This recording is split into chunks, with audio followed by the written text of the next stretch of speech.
அர்ஷுடைய நிழலிலே இருப்பான். அந்த அர்ஷுக்குடைய நிழலுக்குரியவனாக அவன் ஆகுவதற்கான தகுதி என்ன தெரியுமா? தன்னுடைய வாலிப வயதிலே, இளம் வயதிலே அல்லாஹ்வுடைய நினைவிலே இருந்தவன். எதையெல்லாம் போனாக்க நமக்கு நிம்மதி கிடைக்கணும் ஓடுறோமோ அதுல நிம்மதி நமக்கு கிடைச்சதா? உள்ளம் அமைதி அடைந்ததா?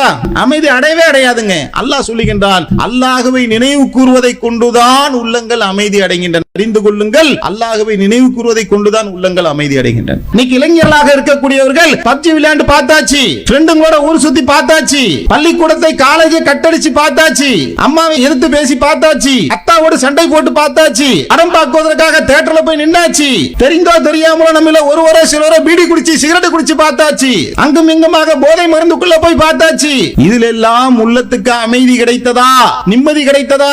அதை நாம் அனுபவிக்கவே இல்லை. அல்லாஹ் சொல்றான், அது என்கிட்ட தான் இருக்கு. இந்த உலகத்துல நீ விரும்பியபடி வாழ்ந்தால் உனக்கு நிம்மதி கிடைக்கும் சொன்னால அதுவே தப்பு. முதல்ல நான் விரும்பியபடி வாழ்ந்தால் தான் இந்த உலகத்துல நிம்மதி. இந்த உலகத்துல அல்லாஹ் நிம்மதி எப்படி கட்டமைச்சு வச்சிருக்கிறான்? நிம்மதிங்கிறது என் கையில இருக்கு. அதனால தான் ஒவ்வொரு தொழுகைக்கு பின்னாடி நம்ம கேட்கிறோம், அல்லாஹும்ம அன்த சலாம் வ மின்க சலாம் தபாரக்த யாதல் ஜலாலி வல் இக்ராம். சலாமுக்கு உரியவன் யார்? சலாமத்துக்கு உரியவன் யார்? அல்லாஹ். அவன் தான் உள்ளத்துக்கு அமைதியை தர வேண்டும், நிம்மதியை தர வேண்டும். அது அவனுடைய கரங்களிலே இருக்குது. அவன் பக்கம் போனாதானே அது கிடைக்கும். நீங்க பாருங்க, அப்படி ஒரு வாழ்க்கையை வாழ்ந்து பாருங்களேன். 5 நேரம் தொழுது பாருங்களேன். அல்லாஹ்வுக்கு நன்றி செலுத்த ஒரு வாழ்க்கையை வாழ்ந்து பாருங்களேன். அம்மாட்ட போய் பணியோட நின்று பாருங்களேன். சாப்பிட்டியாமா என்று அல்லாஹ்வுக்காக கேட்டு பாருங்களேன். நாம் கேட்பது எதற்காக? இறைவா நீ சொன்னேன்றதுக்காக என் தாயை நான் கேட்கிறேன். அம்மா சாப்பிட்டியாமா? உனக்கு என்னமா கை வலிக்குதாமா, கால் வலிக்குதா, அமைக்கி விடணுமா உனக்கு? சொல்லி பாருங்க. உங்க அம்மா சந்தோஷப்படுறாங்களோ இல்லையோ, அல்லாஹ்வுடைய வசனங்களை நீங்கள் வாழ்க்கையில நாம் நிறைவேற்றுவோம் என்று சொன்னால் உள்ளத்துக்கு அமைதி கிடைக்கும். ஒரு தாயாவது 10 மாசம் சுமந்து உலகத்துக்கு அனுப்பிச்சு விட்டாங்க. ஒவ்வொரு நாளும் உள்ளத்துக்குள்ளே சுமந்து கொண்டு இந்த உலகத்திலே சுற்றி கொண்டிருக்கக்கூடிய ஒரு அற்புதமான படைப்பு தான் தந்தை. தந்தையை சாதாரண இடம் போட்டுறாதீங்க. அஸ்ஸலாமு அலைக்கும் வரஹ்மத்துல்லாஹி வபரகாத்துஹு. அளவற்ற அருளாளனும் நிகரற்ற பேரன்புடையனுமாகிய அந்த அல்லாஹ்வை போற்றி புகழ்ந்தவனாக என்னுடைய உரையை ஆரம்பம் செய்கின்றேன். அன்பார்ந்த சகோதரர்களே, இந்த உலகத்திலே வாழக்கூடிய ஒவ்வொரு மனிதனும் எதை ரொம்ப விரும்புவாங்க? இந்த உலகத்துல எல்லாருமே விரும்பக்கூடியது நிம்மதி தாங்க. பணத்தை விரும்பலாம், உணவை விரும்பலாம், ஆடையை விரும்பலாம், நல்ல பொண்ணை விரும்பலாம், எதை வேணாலும் ஒருத்தன் விரும்பலாம். ஆனால் அந்த விருப்பத்துக்கு உள்ளக்க எதை அவன் நாடுகின்றான் என்று சொன்னால் நிம்மதியைத்தான் நாடுறான். எனக்கு இது கிடைச்சா நிம்மதியா இருக்கும். நான் கேட்கிறேன், ஒருத்தன் உணவு வேணும்னு நினைக்கிறான், ஆனா சாப்பிட்டு வாயால வைத்தால போகுது. இது அந்த உணவை விரும்புவானா? எந்த உணவை சாப்பிட்டால் அவனுக்கு நிம்மதி கிடைக்குமோ, எந்த உணவை சாப்பிட்டால் அவனுக்கு மகிழ்ச்சி கிடைக்குமோ அந்த உணவைத்தான் அவன் விரும்புவான். கோடி கோடியா பணம் இருக்கு, பணம் என்கின்ற ஒன்று அவனுக்கு போதுமானதாக இருந்தால் ஏன் பணக்காரெல்லாம் தலை தெரிச்சு ஓடுறான்? நிம்மதிக்காகத்தான் ஓடுறான். இமயமலை நோக்கி ஒருத்தன் ஓடுறாங்க. தமிழகத்துல ஒரு மிகப்பெரிய கோடீஸ்வரன் நடிகன். அவன் ஏன் இமயமலைக்கு போறான்? காசு இல்லைன்னு போனானா? பதவி இல்லைன்னு போறானா? பேர் புகழ் இல்லைன்னு போறானா? எதுக்காக போறான்? அவன் சொல்றான், என்னுடைய வாழ்க்கையில நான் 10% நிம்மதியை கூட நான் அடையவில்லை. அப்ப எதுக்காக ஓடுறான்? நிம்மதிக்காக ஓடுகின்றான். இந்த நிம்மதி ஒரு மனிதனுக்கு எப்ப கிடைக்கும்? ஒருவன் தான் விரும்பியதை அடையும் போது அவன் நிம்மதி அடைவான். அது என்ன வேணாலும் இருக்கட்டும். அதுக்குள்ள நீங்க கோடி பொருளை கொண்டு சேர்த்துக்குங்க. புகழ் வேணும்னு விரும்புறாங்க, அந்த புகழ் கிடைச்சா அவன் நிம்மதி அடைவான். பதவி வேணும்னு நினைக்கிறான், பதவி கிடைச்சா நிம்மதி அடைவான். பொன் வேண்டும், பொருள் வேண்டும், பெண் வேண்டும், எது வேண்டுமோ நினைத்தது நினைத்த நேரத்தில் கொத்து பரோட்டா சாப்பிடணும் இப்ப நினைக்கிறான். சூடா சிக்கன் கொத்து பரோட்டா வேணும்னு நினைக்கிறான் உதாரணத்துக்கு. அதனால 4 நாள் கழிச்சு தரனா கூட நிம்மதி ஆக மாட்டான். இப்போ உடனே குடும்பம் அப்படிதானே? நினைத்தது நினைத்த நேரத்திலே எனக்கு கிடைச்சா அதுக்கு பேர் என்ன? நிம்மதி. ஓகே தானே? சரி, இந்த நிம்மதி மனிதனுக்கு கிடைத்து விட்டதா? நிம்மதி வேணும் நினைக்கிறான், அந்த நிம்மதிக்காகத்தான் ஓடுறான். நீங்க போங்க, தெருவில் போய் பாருங்க, ஒவ்வொருத்தரும் இங்கிட்ட அங்கிட்டமா ஓடிக்கிட்டே இருக்கான்ல. ரோட்ல காரு, பைக்கு, வண்டி எல்லாம் மக்கள் எடுத்துக்கொண்டு அலைந்து கொண்டு திரிந்து கொண்டிருக்கின்றார்களே. ஏன்பா ஓடுற, எங்க ஓடுற என்று கேட்டால் நிம்மதிக்காக ஓடுகின்றான். இது எல்லாமே வேணும்னா பொருளாதாரம் வேணும். அந்த பொருளாதாரத்தை தேடி ஓடுகின்றேன் என்று ஒரு கூட்டம் ஓடுது. பொருளாதாரம் இருந்து பத்தவில்லை என்று பதவிக்காக ஒரு கூட்டம் ஓடுகின்றது. இப்படி எதற்காகவோ மனிதன் ஓடுகின்றான். இறுதியில் அவனுக்கு தேவை நிம்மதி தான். அந்த நிம்மதியை மனித சமுதாயம் அடைந்து விட்டதா? இதுதான் கேள்வி. ஒவ்வொருவனும் மரணிக்கக்கூடிய நேரத்தில் எப்படி மௌத்தா போறான்? நிம்மதியா பா, எல்லா இதுவும் எனக்கு நான் அனுபவிச்சிட்டேன்பா, இப்பதான்ப்பா நிம்மதியா இருக்கு அப்படி போறானா? நிம்மதி இல்லாமல் தவித்து கொண்டு வாழ்கின்றானா. ஒரு இளைஞனை எடுத்துக்குங்களேன், ரொம்ப தூரம் போக வேணாம். ஒரு பொண்ணை ஒருத்தன் விரும்புறான், அது சரி தப்புங்கலாம் ரெண்டாவதா வச்சுக்கங்க, தப்பு தான். பொண்ணை விரும்புறாங்க, இப்ப இந்த பொண்ணு கிடைச்சாதானே அவனுக்கு நிம்மதி. நினைச்ச பொண்ணு கிடைக்குதா?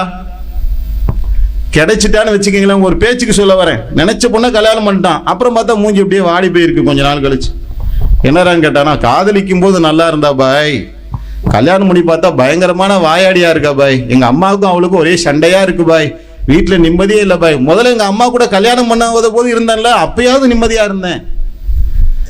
என்னைக்கு இவளை கல்யாணம் பண்ணணும் செய்தா முடிச்சவளை அன்னைக்கே நிம்மதி போயிடுச்சு பாய். சில பேர் சில நேரங்களில் சொல்றாங்க, நீ உன்னை விரும்புனல்ல அதைத்தானே கெட்டின, அதுலயாவது நிம்மதி இருக்கான்னு, அதுல நிம்மதி இல்லைங்கிறான். 4 வருடம் 5 வருடம் துரத்தி துரத்தி கல்யாணம் பண்ணுவான், 6 மாசத்துல விவாகரத்து பண்ணுவான். இவ இல்லாட்டிய வாழ்க்கையே இல்ல, வெந்து நொந்து சாவுவான். அப்புறம் ஏன்டா விவாகரத்து பண்ற? இல்ல வாழ்ந்து பார்த்துட்டேன், செட் ஆகல. இல்ல தேனும் பாலுமா ஓடுதுன்னு வச்சுக்கீங்களேன், ஏன் நெகட்டிவாவே பேசுவானே, நினைச்ச பொண்ண கல்யாணம் பண்ண போய் தேனும் பாலுமா இருக்கிறோம், நாங்க வாழ்க்கையை என்ஜாய் பண்ணிக்கிட்டு இருக்கிறோம், ஆனா புள்ள இல்ல. இப்ப அவன் மூஞ்சி என்ன ஆகும்? திருப்பி வாடி வதங்கி போயிரும், அப்படியே தொங்கி போயிரும். என்னடா எல்லாம் இருக்கு பாய், புள்ள இல்ல பாய். சிக்னல்ல பக்கத்துல புள்ளையோட ஒருத்தர் இருக்கிறத பார்த்தாக்கா எனக்கு கண்ணீர் வருது பாய். ஏன்டா உனக்கு கண்ணீர் வருது? எனக்கு புள்ள இல்ல பாய். அப்புறம் இன்னொருத்த என்ன பண்றான் பாய், புள்ள இல்லன்னு பார்த்தா புள்ள பிறந்துச்சு பாய். சரி இப்ப ஏன்டா கவலையா இருக்க? அந்த புள்ளைனாலதான் பாய் தொல்லையே, எனக்கு படாத பாடு படுத்துறான் பாரு பையன். இப்படி இவன் பல காலகட்டங்கள் இவனுடைய வாழ்க்கையை டிராவலும் நீங்க எடுத்து பாருங்களேன், ஒண்ணு கிடைச்சா ஒண்ணு இல்லைங்கிற நிலையில தான் அவன் இருக்கிறான். இந்த புள்ளை குட்டி பொண்டாட்டி இதையெல்லாம் மெயின்டைன் பண்ணுவதற்காக ஒரு வியாபாரம் பண்ணுவான். அந்த வியாபாரம் ஓடாது, ஓடிக்கிட்டே இருக்கும், டக்குன்னு ஃபெயிலியர் ஆயிரும். திருப்பி அதே கவலை துன்பம் துயரம், எதிர்பார்த்தது நடக்கல. அப்ப இவனுடைய ஒட்டுமொத்த டிராவலையும் நீங்க எடுத்து பாருங்களேன், எல்லாமே கிடைச்சாதான் நிம்மதியா இருப்பான். ஒருத்தனுக்கு எல்லாமே இருக்குங்க, இப்படி யோசிச்சு பாருங்களேன், எல்லாமே இருக்கு, அவனுக்கு இல்லாததே இல்லை. ஆனால் அவனுக்கு ஒரு மனநிலை பாதிக்கப்பட்ட ஒரு குழந்தைய இறைவன் கொடுத்துட்டான். அவன் மனநிலை எப்படி இருக்கும்? என்ன சொத்து சுகம் இருந்தாலும் நிம்மதியா இருப்பானா? வீட்டுக்குள்ள போகும்போதெல்லாம் அந்த மனநிலை பாதிக்கப்பட்ட குழந்தையை பார்க்கும் போதெல்லாம் ரத்த கண்ணீர் வடிப்பான். இந்த ஒரே ஒரு பிரச்சனை இருந்தாலே போதும், அவன் முகத்துல சோகத்தை தவிர எதுவுமே நீங்க பார்க்க முடியாது. ஒருத்தனுக்கு எல்லாமே இருக்கு, ஆனால் ஹார்ட் ப்ராப்ளம் வந்துருச்சு, சுகர் வந்துருச்சு, பிரஷர் வந்துருச்சு, அவன் எப்பயுமே மாடிய முகத்தோடு தான் இருப்பான். ஒருவனுக்கு எல்லாமே இருக்குது, பொண்டாட்டி மதிக்க மாட்டேங்கிறா பாய். வீட்டுக்கு போனாக்கா மரியாதையே இல்லை பாய். வீட்டுல பொண்டாட்டி கிட்ட முதலெல்லாம் போனா வாங்க மச்சான்னு கூப்பிட்டு துண்டெல்லாம் வச்சு தொடப்பா பாய், கல்யாணம் முடிச்ச புதுசுல. இப்போ போனா நம்மளை கண்டுக்கவே மாட்டேங்கிறா பாய். ரொம்ப மனசெல்லாம் நொந்து போச்சு பாய். எந்த பொண்டாட்டிக்காக உழைச்சனோ, எந்த பிள்ளைக்காக உழைச்சனோ, அவங்க கிட்ட இருந்து எனக்கு மரியாதை மான மரியாதை இல்லாதப்ப என்ன பாய் வாழ்க்கை என்று நொந்து போறான். இப்படியே வாழ்ந்து செத்து போயிடும். இவன் எதிர்பார்க்கிறது என்ன? நிம்மதி. அந்த நிம்மதி எப்ப கிடைக்கும்? அவன் விரும்பிய வாழ்க்கையில தான் அது கிடைக்கும். இளைஞனுக்கு ஏன் நிம்மதி இல்லாம இருக்கிறான் அப்படின்னு பார்த்தா, வீடியோ கேம் விளையாடுறதுல எனக்கு நிம்மதி. ஃப்ரீ ஃபயர் போட்டு என்ன செய்யணும்? ஓடுற அடிச்சு அவனை நொறுக்கி சக்சஸ் பண்ணி நான் காட்டணும். பேட்ல தூக்கி அடிச்சம் பாருங்க, ஒரு 6 கிரவுண்டுக்கு வெளியவே போயிருச்சுனாக்கா அன்னைக்கு ஃபுல்லா அவன் எப்படி இருப்பான்? கடைசி பாருங்க 2 பால்ல 10 ரன் அடிக்கணுங்க. இப்ப என்ன பண்றான்? கிரவுண்ட்ல போய் கடைசி 2 பால்ல 2 6 அடிச்சிட்டாங்க. இவன் எப்படி இருப்பான்? இப்ப வானத்துல சிறகடிச்சு பறப்பான். அப்படியே அவனை எல்லாரும் என்ன செய்வாங்க? தூக்கி வச்சு கொண்டாடுவாங்க. கடைசியில 2 பால்ல டொக்கு வச்சு அவுட் ஆயிட்டான்னு வைங்களேன், எல்லாருமே அவனை திட்டுவாங்க. அவன் வயசுக்கு நீங்க யோசிச்சு பாத்தீங்கன்னா தலையில கை வச்சுட்டு உட்கார்ந்துருவான். ஏன்னா அவன் நினைச்சது அங்க நடக்கல. வீட்டுக்கு போனா யாரும் என்ன எந்த கேள்வியும் கேட்க கூடாது, சுதந்திரமா நான் இருக்கணும். எங்க போன, ஏன் வந்த, எங்க இருக்க, இப்படியே தொடர்ச்சியாக கேள்வி கேட்டுக்கொண்டே இருக்கிறதுனால உங்களை பார்த்தாலே எனக்கு வெறுப்பா இருக்கு. ஏன்னா என்ன பார்த்து என்ன செய்யறாருன்னா முறைச்சா மாதிரியே இருக்கார். ஏதோ நான் ஜெயில இருக்க மாதிரி ஃபீலிங் எனக்கு வருது. இதை பண்ணாத, அதை பண்ணாத, இங்க உட்காராத, அங்க உட்காராத, என்ன போட்டு டார்ச்சர் பண்றாரு. ஏன்? நான் விரும்பியபடி என்னுடைய வாழ்க்கையை எங்க அத்தா என்ன வாழ விட மாட்டேங்கிறார். அதனால எனக்கு நிம்மதியே இல்லைங்க. வீட்டை விட்டு எங்கேயாவது ஓடிலாமான்னு எவ்வளோ வாட்டி ட்ரை பண்ணோம் பாய். சோத்துக்கு வழி இல்லைன்றதுனால வேற வழி இல்லாம நான் வீட்டுக்குள்ள உட்கார்ந்துகிட்டு இருக்கிறேன் என்று நினைக்கக்கூடியவர்களாம் இருக்கிறாங்க. இப்படி வாழக்கூடிய ஒரு மனித சமுதாயத்துல இது மனிதர்களை பத்தி பேசணும். ஒட்டு மொத்தமா நீங்க எடுத்தீங்கன்னா இதுல இந்து முஸ்லீம் கிறிஸ்துவன் ஜாதி மத பேதம் இல்லாம இந்தியா, பாகிஸ்தான், தாய்லாந்து, அமெரிக்கா, ஐரோப்பா, நீங்க உலகத்துல எந்த மூலைக்கு போனாலும் இது காமனா உள்ளது. இப்படி நிம்மதிக்காக வாழக்கூடிய இந்த மனித சமுதாயத்தில் இருந்து நீ யார் என்று கேட்டால், இங்க உட்கார்ந்து இருக்கப்ப நீ யார், ஹூ ஆர் யூ அப்படின்னு கேட்டா நம்ம என்ன பதில் சொல்றோம்? முஸ்லீம். என்ன பதில் சொல்றோம்? முஸ்லீம். எதுக்காக நாம வாழ்றோங்கிறது முதல்ல விளங்கிக்கணும். எதுக்காக வாழ்ந்துட்டு இருக்கிறோம்? மன நிம்மதிக்காக வாழுகின்றோம். ஆனால் அது நமக்கு கிடைக்கவில்லை. ரொம்ப டீப்பா பேசினா 1 hour 2 hours அதை பத்தியே பேசலாம். ஒரு இளைஞனை பத்தி, ஒரு பெண்ணை பத்தி, ஒரு ஆணை பத்தி, ஒரு முதியோரை பத்தி யாரை எடுத்து நீங்கள் ரிசர்ச் பண்ணாலும் பெரும்பாலும் விதிவிலக்கு இருக்கலாம், பெரும்பாலும் அவனுக்கு நிம்மதி இல்லை. இப்ப நீ ஒரு முஸ்லீம் ஆயிட்டல்ல, ஒரு முஸ்லீமாக நீ ஆகிவிட்டாய் என்று சொன்னால் இப்ப நீ என்னப்பா பண்ற? இப்ப உனக்கு நிம்மதி கிடைச்சிருச்சா? நான் தான் போய் சொல்லிட்டு இருந்தேன் ஆரம்பத்துல, நான் தானே பேசிட்டு இருக்கிறேன், எனக்கு தான் நிம்மதி கிடைக்கலன்ட்டு முஸ்லீம் அல்லாதவனும் சொல்றான், முஸ்லீமும் சொல்லுகின்றான். அன்பார்ந்த சகோதரர்களே, சிந்தித்து பாருங்கள். இறைவன் ஒருவன் இருக்கின்றான். இது நமக்கு பெத்தவங்க மூலியமாக வந்த மாதிரி நாம யோசிச்சோம்னா நமக்கு அந்த இறை நம்பிக்கையிலே சரியான ஒரு ஈர்ப்பு இருக்காது. வானங்களை பாருங்க, சூரியனை பாருங்க, சந்திரனை பத்தி இலைய பாருங்களேன், பச்சை கலர்ல இருக்குல்ல. ஒரு பெயிண்டரை கூப்பிட்டு கொட்டேஷன் கேளுங்களேன், இது சிவப்பு கலர்ல அடிக்கிறதுக்கு எவ்வளவு ஆகும்னு கேளுங்க. 5000 ரூபாய் ஆகுமா இது? அப்போ கூட இந்த பினிஷிங் இருக்காது, கலர் வெளுத்து போயிடும். ஒரு இலையை அது கலராக்கி அதுக்கு பூவுக்கு வாசத்தை கொடுத்து அதை பல நிறங்களாக ஆக்கி இப்படி ஒவ்வொன்றாக யோசித்தால் இறைவன் இருக்கின்றான் என்பது மிக தெல்ல தெளிவாக நமக்கு விளங்கிவிடும். அந்த இறைவனை நான் நம்பிக்கை கொண்டேன் என்று சொல்வனுக்கு பேர் தான் முஸ்லீம். இப்ப நான் ஈமான் கொண்டுட்டேன், முஸ்லீமாக ஆகிவிட்டேன் என்று சொன்னால், இறைவா நான் உன்னை நம்பிவிட்டேன், நீ உன் வேலையை பாரு, உனக்கு நிறைய வேலை இருக்கும், நான் என் வேலையை பார்க்குறேன். எனக்கு நான் பப்ஜி விளையாடணும், கிரிக்கெட் விளையாடணும், ஃப்ரெண்டுங்களோட நான் ஜாலியாக இருக்கணும், அண்ணன் தம்பிங்களுக்குள்ளே நாங்கள் என்ன செய்வோம், சில நேரம் ஜாலியாக இருப்போம், சில நேரம் சண்டை போட்டுக்குவோம். இந்த உலகத்தில் நான் அனுபவிப்பதற்கு, என்ஜாய் பண்ணுவதற்கு என்று எனக்கு உடலை எனர்ஜி இருக்கு, சக்தி இருக்கு. இதை வைத்துக்கொண்டு நான் ஒரு வாழ்க்கையை வாழ்ந்து கொள்கின்றேன். அதனால இறைவா நீ உன் வேலையை பாரு, நான் என் வேலையை பார்க்கிறேன் என்று பிரிந்து விட முடியுமா?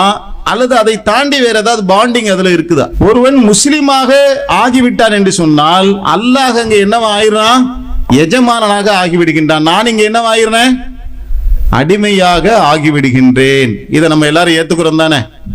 இதுக்கு பேர் தான் முஸ்லிம்.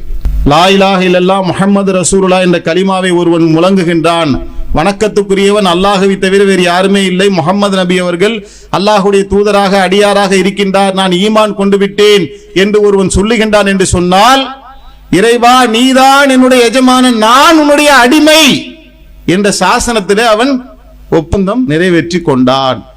இப்ப அடிமை என்று சொன்னால் இப்ப நான் என்ன செய்ய வேண்டும் என்று என்னுடைய எஜமானன் தான் எனக்கு கட்டளை. அல்லாஹ் என்ன சொல்றான் தெரியுமா? டேய் நீ என்னை ஏத்துக்கிட்டியா? ஆமா இறைவா நீ தான் வணக்கத்துக்குரியவன். இல்ல வேற எது, நீ கல்ல வணங்குறியா? இல்ல. மண்ண அது எப்படி இறைவா வணங்க? படைப்பினங்களை நான் வணங்குவேனா? கல்ல வணங்கல, மண்ணை வணங்கல, மரத்தை வணங்கல, சிலையை வணங்கவில்லை, கருப்பு கயிறை வணங்கவில்லை, தாயத்து கட்டவில்லை, தகடு போடவில்லை, மௌலுது ஓதவில்லை, அனைத்து விஷயங்களும் சிறுக்குகளை விட்டு நான் வெளியே வந்து விட்டேன், உன்னை மட்டும்தான் நான் வணங்குகின்றேன். ஓகே, நீ என்னை ஏத்துக்கிட்டல. இறைவனை ஏற்றுக்கொண்ட பின்னால் இப்ப நம்ம உடனே மௌத்தா போயிடல, மௌத்துங்கிறது இன்னும் வரல. அப்ப வாழ்க்கை என்கின்ற ஒன்று இப்ப நிக்குது. இப்ப ஈமான் கொண்ட பின்னாடி என்ன இருக்கு? ஈமானுக்கும் நம்முடைய மரணத்துக்கும் நடுவில் இப்ப என்ன இருக்கு? என்னங்க இருக்கு? வாழ்க்கை இருக்கின்றது. இந்த வாழ்க்கை குறித்து தான் மேட்ரே. என்னுடைய நம்பிக்கை கொண்டல, நீ என்னுடைய அடிமை தானே. இந்த உலகத்துல நீ அடிமை என்று சொன்னால் நீ விரும்பியபடி இந்த உலகத்துல நீ வாழக்கூடாது, நான் விரும்பியபடி தான் இந்த உலகத்துல நீ வாழணும். ஓகேவான்னு கேட்கிறான். இதான் அடிமை. நான் சொல்றது புரியுதா இல்லையாங்க? எனக்கு 1000 விருப்பங்க இருக்குங்க. எனக்கு 5 மணிக்கு எழுச்சி தொழுவு போறதெல்லாம் எனக்கு பிடிக்கல, ஒரு மனிதனாக இருந்து சொல்றேன். அந்த நேரத்தில் நான் ஜம்முன்னு தூக்கம் வருது. ஏன்னா படுக்கவே நான் 1 மணி 2 மணி ஆயிடுது. ஃபோனெல்லாம் பார்த்து கேத்து முடிஞ்சு டயர்டாகி தானா கண்ணெல்லாம் சொக்கி தான் நான் தூங்குறேன் ஒரு இளைய பருவத்தில். இப்போ என்னை தொழுகைக்காக என்ன எங்கள் அம்மா எழுப்பினாலும் அத்தா எழுப்பினாலும் பாங்கு சத்தம் என்னுடைய காதிலே உழுவுற மாதிரி தெரிந்தாலும் முகத்தில் தண்ணியை தெளிச்சா கூட எனக்கு நிம்மதியாக தூங்க தான் பிடிச்சிருக்கு. இறைவன் என்ன சொல்றான்? நீ தூங்கக்கூடாது, எந்திரி. நீ என்னை ஏத்துக்கிட்டல, நீ என்னுடைய அடிமை, அதனால் உனக்கு நான் தூங்குவதற்கு அனுமதி கொடுத்தேன். இப்ப நான் தூங்குவதற்கு உனக்கு அனுமதி கொடுக்கல. நீ அல்லாஹ் என்னை வணங்குவதற்காக என்னுடைய ஆலயத்தை நோக்கி வான்னு அல்லாஹ் அழைக்கிறான். உனக்கு நான் கண்ணை கொடுத்தேன், இந்த கண்ணை வைத்து நான் எதை பார்க்க வேண்டும் என்று கட்டளையிட்டனோ அதைத்தான் நீ பார்க்கணும். போனை வச்சு குரான் பார்க்கறியா பாரு, ஓகே. ஹதீஸ் பார்க்கறியா பாரு. ஆனால் வேறு ஏதாவது தவறான ஆபாசமான அருவருக்கத்தக்க மானக்கேடான காரியத்தை பார்ப்பது உனக்கு பிரியமானதாக இருந்தாலும் கூட அது எனக்கு பிடிக்கல. நான் அதை தடை செய்து விட்டேன், ஹராமாக ஆக்கிவிட்டேன், வெறுக்கத்தக்கதாக ஆக்கிவிட்டேன். இப்போ ஒரு அடியான் என்ன செய்யறான்? இப்படி ஒவ்வொன்றா நீங்க எடுத்தீங்கன்னு சொன்னா, உங்க அம்மாவை எதிர்த்து பேசுறது உனக்கு பிடிச்சிருக்கு, வீட்டுல டாமினேஷன் பண்ணுவான். சில பேர் போனீங்கன்னா சில தாய்மார்கள் சொல்லுவாங்க, பாய் என் பையன் வீட்டுக்குள்ள வந்தாலே கை கால்லாம் நடுங்குது பாய். ஏன்னா தோசை போடணும், அதையும் முருவலா போடணும், அதையும் 10 தோசை போடணும், அந்த தோசைக்கு கறி சாலாம் கரெக்டா வைக்கணும், அதை வைக்கலன்னா தட்டை தூக்கி அடிப்பான், வீட்டுக்குள்ள தண்டமாரம் கொட்டுவான். என் புருஷன்லாம் வந்தாருன்னா பழைய கஞ்சி ஊத்தி தேங்காய் பத்த வச்சுன்னா அவர் பாட்டி சாப்பிட்டு போயிடுவார் சைலண்டா. இவன் தினுசா விதவிதமா காலையில ஒண்ணு மதியானம் ஒண்ணு நைட் ஒண்ணு கேட்டு என்ன டார்ச்சர் பண்றான். அப்ப அம்மாவை இங்க என்ன செய்யறான்? அவன் எதிரியாக ஆக்கி எகிரி அடிக்கிறான். பார்வையெல்லாம் பாத்தீங்கன்னா அனல் தெரிக்கும் சில பேருக்கு. அல்லாஹ் சொல்றான், இது எனக்கு பிடிக்கல, நீ என்னுடைய அடிமையா இருக்க, உன் தாயிடத்துல எப்படி நடந்து கொள்ள வேண்டும் என்று நான் சொல்றேனோ அப்படிதான் நீ நடந்துக்கணும். பணிவு என்னும் ரெக்கை நீ தாழ்த்த வேண்டும், பணிவா தான் நடந்துக்கணும், சத்தம் போட்டு பேசக்கூடாது, இதுதான் என்னுடைய கட்டளை. இப்படி ஏராளமான கட்டளைகளை அல்லாஹ் இடுகின்றான். இப்ப நான் என்னுடைய விருப்பத்தின்படி வாழ்வதாக இருந்தால் நான் அல்லாஹ்வுடைய அடிமையா இருக்க முடியாது. இறைவனுடைய விருப்பத்தின்படி நான் வாழ வேண்டும், நான் முஸ்லிம் என்று சொன்னால் அல்லாஹ் சொல்லக்கூடிய ஒவ்வொன்றின்படியும் அல்லாஹ்வுடைய வேதத்துல தான் அல்லாஹ்வுடைய வார்த்தை இருக்கு. அல்லாஹ்வுடைய தூதர் என்ன சொன்னார்களோ அதான் வஹி.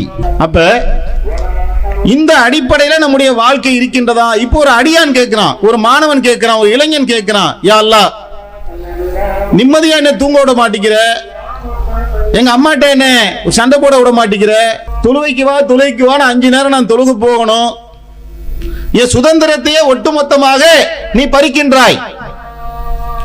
நான் சந்தோஷமாக வாழ வேண்டும் என்று சொன்னால், நிம்மதியாக வாழ வேண்டும் என்று சொன்னால் நான் விரும்பியபடி வாழ்ந்தால் தான் நிம்மதி கிடைக்கும். அந்த மாதிரி நீ தான் என்னை படைச்சிருக்க, மனிதனாக நீ என்னை படைத்து நான் விரும்பிய ஒன்றை எனக்கு அனுபவித்தால் தான் எனக்கு நிம்மதி கிடைக்கும். அப்படி என்ன நீ ஆக்கிட்டு இப்ப நான் விரும்பியபடி ஒரு வாழ்க்கையை வாழக்கூடாது என்று நீ என்னை கட்டளையிடுகின்றாயே, இது நியாயமா என்று ஒருவன், ஒரு இளைஞன், ஒரு மாணவன் கேட்கின்றான் என்று சொன்னால் ஒரு பேச்சுக்கு வச்சுக்குவோம். அல்லாஹ் அதுக்கு தரக்கூடிய பதில் எப்படி இருக்கு பார்த்தீங்களா? இந்த உலகம் அற்பமானது, சோதனைக்காக கொடுக்கப்பட்டது. நீ விரும்பியது எல்லாம் நான் தருகின்றேன். அது எங்க? சொர்க்கத்துல. அதுக்கு பேர் என்ன?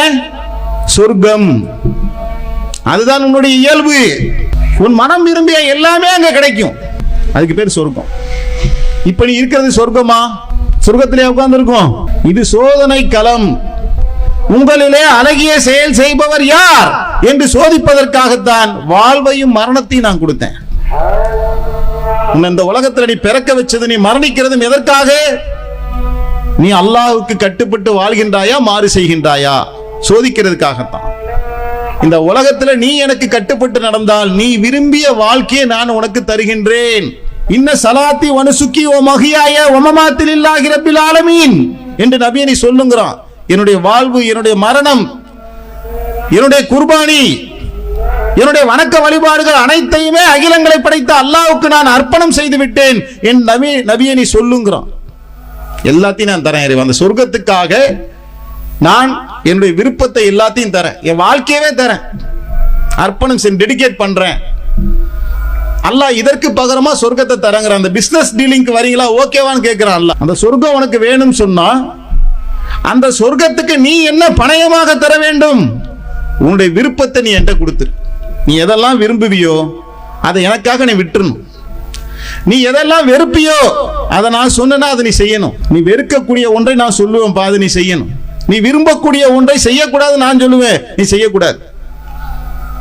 ஒரு பெண்ணு உனக்கு கவர்ச்சியாக தெரிவாள், அவளை நீ விரும்புவே, நான் சொல்லுவேன் அவளை முடிக்க கூடாது, நீ விட்டுருவேன், எனக்காக நீ அவளை விடணும். ஒரு வியாபாரம் பண்ணுவே, அது ஹராமானதாக இருக்கும், தடுக்கப்பட்டதாக இருக்கும், அதுல உனக்கு காசு பணம் கொட்டும், அதுல இந்த வாழ்க்கையில உனக்கு சுகபோகமாக இருக்கும், ஆனா எனக்கு பிடிக்கல, அதை நான் ஹராம் என்று தடுப்பேன், நீ அதை விட்டு விட வேண்டும். ஓகேவான்னு கேட்கிறான் அல்லாஹ். ஓகேன்னு சொன்னாதான் நாம் சொர்க்கத்துக்கு தகுதியானவர்களாக ஆகும், முஸ்லிமாக இருக்க முடியும். இந்த டீலிங்க்கு ஓகேவான்னு அல்லாஹ் கேட்கிறாங்க. புரியுதா? இது நீங்க இளைஞராக இருக்கீங்களோ, முதியோர்களாக இருக்கிறோமோ, ஆணா இருக்கிறோமோ, பெண்ணா இருக்கிறோமோ, யாராக இருந்தாலும் இஸ்லாம் இதைத்தான் பேசுது. யூசுப் நபியுடைய வாழ்க்கையை நீங்க எடுத்து பாருங்க. இளைஞன் என்று சொன்னால் அவனுக்கு கண்டிப்பாக ஒரு பெண்ணிடத்தில் ஒரு ஈர்ப்பு இருக்கதான் செய்யும். ஈர்க்கக்கூடிய விதத்திலே தான் அல்லாஹ் படைத்திருக்கிறான். அதுதான் சோதனையே. நான் ஈமான் கொண்டேன் என்று சொல்லுகின்ற காரணத்தினால் நீங்கள் சோதிக்கப்படாமல் விட்டுவிடப்படுவீர்களா? ஒரு பெண்ணை பார்த்தாலே ஒரு ஆணுக்கு ஈர்ப்பு வரக்கூடிய விதத்தில் அல்லாஹ் ஆக்கிட்டு அந்த பெண்ணை நோக்கி நீ போறியா இல்லையாங்கிறதா சோதனை. என்ன அஞ்சிரியா? என்னை பயப்படுகின்றாயா? என்னை நேசிக்கின்றாயா? அந்த பொண்ணை நேசிக்கின்றாயா? இறைவா உன்னுடைய நேசம்தான் எனக்கு பெரிது என்று அந்த பெண்ணை தூக்கி தூர போட்டுட்டு ஒருத்தன் வரான்னு சொன்னான். இறைவா உன்னுடைய நரக நெருப்புக்கு நான் அஞ்சுகின்றேன் என்று அந்த பெண்ணை தூக்கி உதறி விட்டு அல்லாஹ்வை நோக்கி ஒருத்தன் வருகின்றான் என்று சொன்னால் அவனைத்தான் அல்லாஹ் நேசிக்கின்றான். யூசுப் நபியுடைய வாழ்க்கையில பாருங்க, அவர் பொண்ணு தேடி போல. அவர் எந்த வீட்டுல பணியாளராக இருந்தாரோ அந்த வீட்டுல சேஃப்டி அண்ட் செக்யூரிட்டியா அந்த வீட்டுல இருந்த பெண்ணே அவரை வளர்த்தவளே என்ன செய்யறா? தவறுக்கு அழைக்கின்றார். இவரு தேடி போல, இந்த பாவத்தை நோக்கி இவரு போலங்க, அந்த பெண்ணு அழைக்கிறார். நொடி பொழுதுதான் தடுமாறுறதுக்கு. ஆனால் அவர் என்ன செய்யறாரு? அல்லாஹுக்கு அஞ்சியவராக அந்த இடத்தை விட்டு ஓடுறார். ஒரு பெண்ணை ஆண் துரத்து நீங்க பார்த்திருப்பீங்க. சமீப காலத்தில் எவ்வளவோ செய்திகள் வருது. ஒரு பெண்ணு தனியா போனான்னு சொன்னா புதுக்கோட்டை மாவட்டத்தில் நீங்க பாருங்க, ஒரு 40 மதிக்கத்தக்க ஒரு பெண்ணு மாடு காணா போயிடுச்சுன்னு போறா. அதை வயல்வெளியில இருந்த ஒரு இளைஞன் பார்த்துட்டு தனியா இவ வந்துட்டாருன்னு சொல்லி அவளை வச்சு துரத்தி அவளை நாச மானபங்கப்படுத்தி கொலை செய்து தண்ணியில கொண்டு போய் போட்டு பாறாங்கல்ல போட்டு மேல வச்சுட்டு வந்துட்டான். பச்சிலம் குழந்தையை கூட விட மாட்டேங்கிறான். இதான் மனிதனுடைய இயல்பு. மிருகமா மனுஷன் மிருகமா மாறிடலாம். ஆனா இங்க என்ன நடக்குதுன்னா, தலைகீழா அந்த பெண்ணு இவரை துரத்துறா, இவர் ஓடுறாரு. ஏன் ஓடுறாரு? அல்லாஹ் மீது கொண்ட நேசத்தினால், அல்லாஹ்வை அஞ்சிய காரணத்தினால். இறைவா நான் உன்னுடைய அடியான், நீ இதை ஹராமாக ஆக்கி இருக்கிறாய், நீ தடுத்த ஒன்றை நான் செய்ய மாட்டேன் என்று அந்த பெண்ணை அழைத்த போது கூட அவர் விரண்டு ஓடுகின்றார். ஆனால் ஒரு கட்டத்துல போகக்கூடிய நேரத்தில் ஏத்த மாதிரி அந்த பெண்ணுடைய கணவர் வந்துடுறாரு. அந்த பொம்பளை அப்படியே பிளேட்டை மாத்தி போடுறா. சிறைச்சாலையில அவரை அடைப்பதற்கு முன்னால் சில காரியங்கள் நடக்குது. அந்த பொம்பளை தான் தப்பு செஞ்சாங்கிறது கன்ஃபார்ம் ஆகுது. அந்த வீட்டிலே தான் அவர் இருக்கிறாரு. அந்த வீட்டினுடைய எஜமானர் சொல்றாரு, யூசுப்பை இந்த அளவு நீ விட்டுரு அதை அப்படின்னு சொல்றாரு. அந்த வீட்டிலே இருக்கிறாரு. திருப்பி அந்த பொம்பளை டார்ச்சர் பண்ணிக்கிட்டே இருக்கிறா. இவர் அல்லாஹ்ட்ட துஆ செய்றாரு, இறைவா இவர்கள் என்னை எதன் பக்கம் அழைக்கின்றார்களோ அதை விட சிறைச்சாலை எனக்கு மேலுங்கிற. சுபஹானல்லாஹ். இதை செய்து நான் அறிவியனர்களில் ஒருவனாக ஆகுவதை விட சிறைச்சாலை எனக்கு மேலே. இறைவா என்னை பாதுகாத்துன்னு அல்லாஹ்ட்ட கெஞ்சிறார், கதறார். ஒரு பாவத்தை செய்வதை விட அவர் இந்த உலகத்துல எதை தேர்ந்தெடுத்தாரு? சிறைச்சாலையை தேர்ந்தெடுத்தார். அல்லாஹ்வுடைய விருப்பத்துக்குரியவராக அவர் மாறிவிட்டார். காரணம் என்ன? அவர் அல்லாஹ்வை நேசித்தார். ஒரு மனிதனுடைய உள்ளத்திலே இறை நேசம் புகுந்து விடும் என்று சொன்னால், ஒரு விதைக்குள்ள உயிர் நுழைந்து விட்டால் பெரிய மரமாக எப்படி மாறிவிட்டதோ, இந்த மரம் இருக்குல்லங்க, இந்த மரத்துடைய ஆரம்ப நிலை ஒரு விதை தானே. அந்த விதைக்குள்ள என்ன இருக்கு? ஒரு ரூஹு இருக்கின்றது. அந்த விதைக்குள்ள ரூஹு எப்படி ஒரு மரமாக அதை ஆக்கி விடுகின்றதோ, ஆக்கக்கூடிய சக்தி அதுக்குள்ள எப்படி இருக்கின்றதோ, ஒரு மனிதனுக்குள்ள இறை நம்பிக்கை, ஈமான், இறை நேசம் என்கின்ற ஒன்று நுழைந்து விட்டால் அது இது போன்ற அற்புதங்களை எல்லாம் செய்து காட்டும். அந்த இறை நேசத்தை நாம் பெற்றிருக்கின்றோமா? இறை அன்பை நாம் பெற விரும்புகின்றோமா? அதற்காக நம்முடைய வாழ்க்கையை நாம் அர்ப்பணிக்கின்றோமா? இளைய பருவம் என்று சொன்னாலே நான் அனுபவிக்கணும், ஜாலியா இருக்கணும் என்ற மோகத்தோடு அலைகின்றார்கள். செல்போன் வேணும், வண்டி வேணும், கேம் வேணும், அம்மா சொல்றதை கேட்க மாட்டேன், அத்தா சொல்றதை கேட்க மாட்டேன். இப்படியாப்பட்ட இந்த உலகத்துல தான் அந்த இளைஞர் என்ன செய்யறாரு? அல்லாஹ்வுடைய நேசத்துக்காக ஓடினார். இப்ப பாருங்க, அவரும் இந்த உலகத்துல வாழ்ந்தவர் தானே. ஒரு இளைஞன் அர்ஷுடைய நிழலில் இருப்பான். அந்த அர்ஷுக்குடைய நிழலுக்குரியவனாக அவன் ஆகுவதற்கான தகுதி என்ன தெரியுமா? தன்னுடைய வாலிப வயதில, இளம் வயதில அல்லாஹ்வுடைய நினைவிலே இருந்தவன். எதையெல்லாம் போனாக்க நமக்கு நிம்மதி கிடைக்கணும் ஓடுறோமோ, அதுல நிம்மதி நமக்கு கிடைச்சதா? உள்ளம் அமைதி அடைந்ததா? அமைதி அடையவே அடையாதுங்க. அல்லாஹ் சொல்லுகின்றான், அல்லாஹ்வை நினைவு கூறுவதை கொண்டுதான் உள்ளங்கள் அமைதி அடைகின்றன. அறிந்து கொள்ளுங்கள், அல்லாஹ்வை நினைவு கூறுவதை கொண்டுதான் உள்ளங்கள் அமைதி அடைகின்றன. நீங்க போய் பாருங்க. அது அந்த வாழ்க்கையை பார்த்துட்டீங்கல்ல. இன்னைக்கு இளைஞர்களாக இருக்கக்கூடியவர்கள் பப்ஜி விளையாண்டு பார்த்தாச்சு, ஃப்ரெண்டுங்களோட ஊர் சுத்தி பார்த்தாச்சு, பள்ளிக்கூடத்தை காலேஜை கட்டடிச்சு பார்த்தாச்சு, அம்மாவை எதிர்த்து பேசி பார்த்தாச்சு, அத்தாவோடு சண்டை போட்டு பார்த்தாச்சு, படம் பார்க்குவதற்காக தியேட்டர்ல போய் நின்னாச்சு, தெரிந்தோ தெரியாமலோ நம்மள ஒருவரோ சிலரோ பீடி குடிச்சு சிகரெட் குடிச்சு பார்த்தாச்சு, அங்கும் இங்குமாக போதை மருந்துக்குள்ள போய் பார்த்தாச்சு, பயங்கரமான படங்களை எல்லாம் பார்த்தாச்சு. இதில் எல்லாம் உள்ளத்துக்கு அமைதி கிடைத்ததா? நிம்மதி கிடைத்ததா? அதை நாம் அனுபவிக்கவே இல்லை. அல்லாஹ் சொல்றான், அது என்கிட்ட தான் இருக்கு. இந்த உலகத்துல நீ விரும்பியபடி வாழ்ந்தால் உனக்கு நிம்மதி கிடைக்கும் சொன்னால அதுவே தப்பு. முதல்ல நான் விரும்பியபடி வாழ்ந்தால் தான் இந்த உலகத்துல நிம்மதி.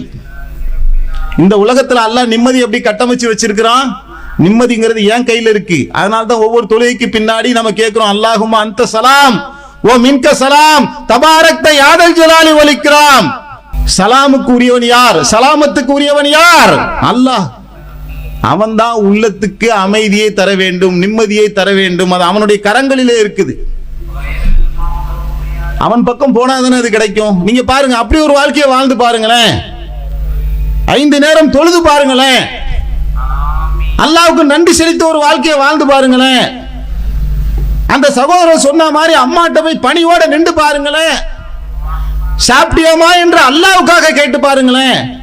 நம்ம மட்டும் சாப்பிட்டியான்னு கேட்க, உலகத்தில் இருக்க எல்லாருமே கேட்க தான் போறோம். நாம் கேட்பது எதற்காக? இறைவா, உனக்காக, உனக்கு அஞ்சியவனாக நான் என் தாயிடத்துல போனேன். நீ சொன்னன்றதுக்காக என் தாயை நான் கேட்கிறேன். அம்மா சாப்பிட்டியாமா? உனக்கு என்னம்மா கை வலிக்குதாமா, கால் வலிக்குதா, அமைக்கி விடணுமா உனக்கு? சொல்லி பாருங்க. உங்க அம்மா சந்தோஷப்படுறாங்களோ இல்லையோ, உங்களுடைய உள்ளத்துல எவ்வளவு அமைதி கிடைக்கும். அல்லாஹ்வுடைய வசனங்களை நீங்கள் வாழ்க்கையில நாம் நிறைவேற்றுவோம் என்று சொன்னால் உள்ளத்துக்கு அமைதி கிடைக்கும். ஒரு நாள் அத்தாட்ட பேசுங்க, அத்தா இன்னைக்கு கடைக்கு நீங்க போகாதீங்க தா, நான் போய் கடையில் நிக்கிறேன் தா, நீங்க ரெஸ்ட் எடுங்க தா, பாதி நாள் நான் போறேன் தா.